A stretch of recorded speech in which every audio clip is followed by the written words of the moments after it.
Oh damn, son, look at the length of that grass. Nah, it ain't gonna cut itself.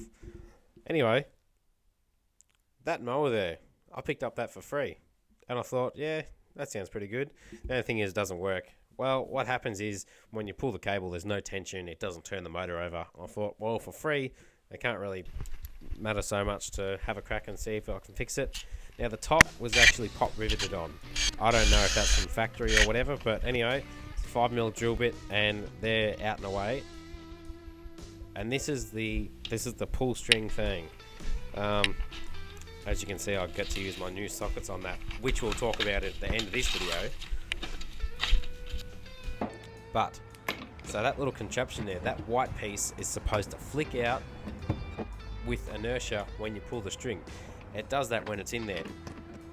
And what happens is when it flicks out, it holds rigid against the motor, and when you pull the string, it turns it over, making it possible to start. Righto, so with that sorted, I cleaned that up by the looks of it, and now it's time to replace those pot rivets with some bolts. So first up, we'll just take off all the throttle cabling and stuff from the side with just, you know, Phillips head screwdriver and whatnot. That cover will come off, and then we can bolt it back on. So I just got the 3 M5 by 20mm bolts out of the handy pack. Really love those things. And yeah, put them where the pot rivets were, and then did them up.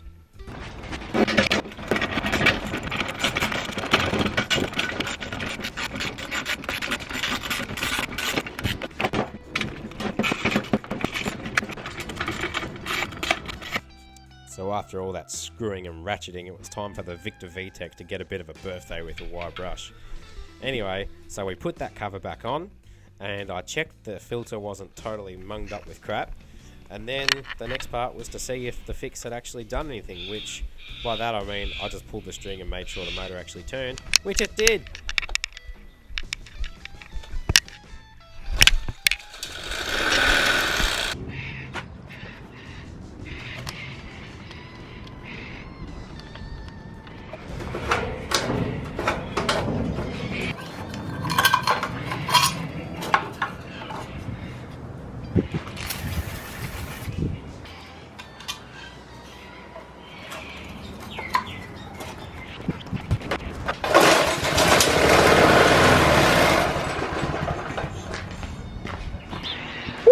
That's filthy.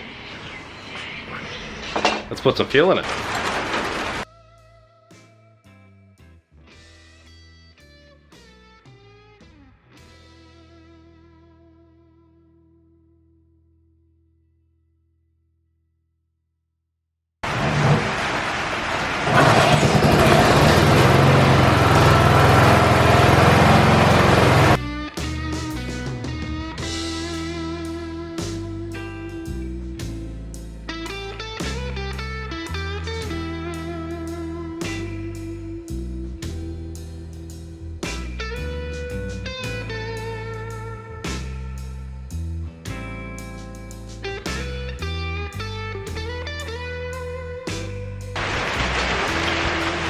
Alright, well I got some fuel, filled it up, got it going, but the gates of heaven have absolutely opened up, so I can't mow the lawn now, but that's alright. We'll go inside and open up these spanners properly.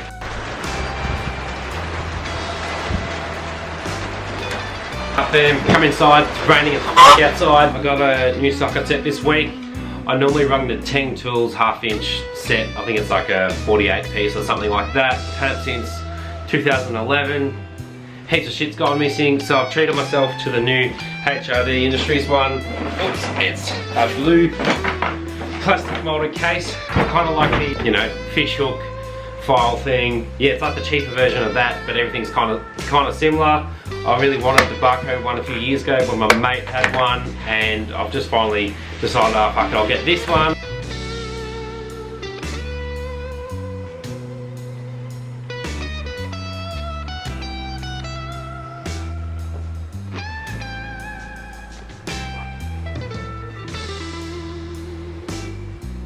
Rightio, so the HRD 126 piece socket set, I got it for $199 from Total Tools.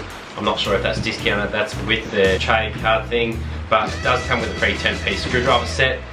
So anyway, 30-bit drivers. It's got posi drive, Phillips head slotted, hex, square, and a 60mm bit holder, which is this in here. You put in your rattle gun, you all know what it is. Chuck that in there and your bits go in there. So that's what that is. It's got a 3/8 to 1/2 inch adapter because it comes with a 1/4 inch and a 1/2 inch ratchet spanner. Excuse me. Hey Dad, there you go. Alright, after we were interrupted, where was I? Bit drivers, Phillips posi drive, Torx, hex, slot, square, and the magnetic holder. Metric sockets go from 4mm, this sucker here, all the way up to 34, which is obviously the 1/2 inch drive. That's pretty good to go up to 34 for a 6-point socket. And then the spanners go from 7 to 19, pretty standard.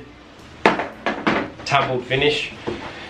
Oh, they're pretty hard to click in actually. So there's 4 impact sockets, 17 to 24. These are the black ones here. Deep sockets go from 4 to 13. They're in the 1/4 inch size. That's these ones. And what I really love using is these things here. These, well, I call them speed wrenches, but double-end flexible socket wrenches. That's what I used on the mower like an hour ago. This is a 12mm. You just get that, put it on the thing, put it on the nut, and crank it like crazy. There's 4 of them: 12, 13, 8, 9, 12, 13, 10, 11, 14, 15. A 1/2 inch flexible joint and a 1/4 inch flexible joint. It's got a 1/4 inch extension bars, 50, 100, T-bar, and the spinner handle and sliding T-bar. Now I really like using these because, just on small fiddly things, yep, it's good. I'm glad I got that. And then right down the bottom here, our hex key up to 10, and then your bit sockets.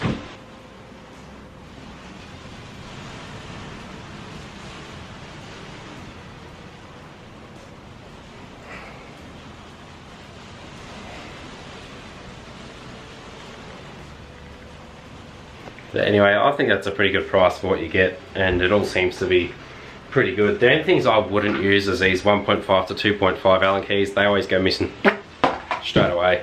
So, but yeah, we'll see how we go in the future. I've only used them once just before on the lawnmower.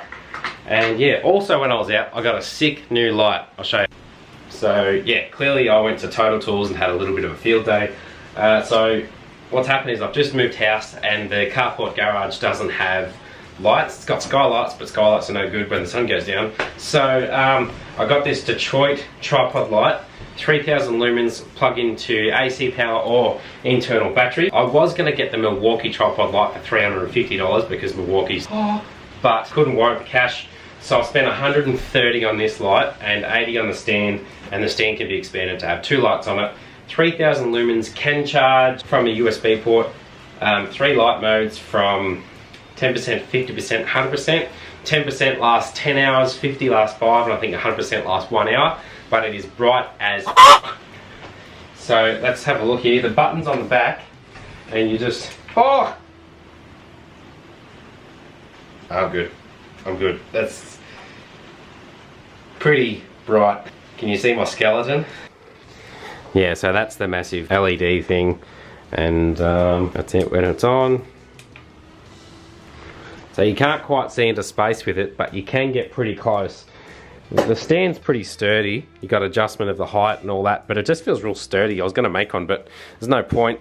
You have a little battery display here. So I've got 3 bars left. I was using it last night. That's 3 bars on the battery life, and then this quick release spinner here. Obviously you can change the angle of the light and then lock it in quickly. The on button's there, as I just showed you, and the USB is just above the power display there. So yeah, I've been putting my phone in there and playing a bit of Spotify. So thanks for watching, guys. I had a lot of fun fixing this mower. It was pretty chill on the Sunday, just having something to do, doing something productive, save myself some money on a new lawnmower. And as you can see, I finally got the lawn mowed the next day. Please consider subscribing if you haven't done already and you like the content, and I'll see you next time.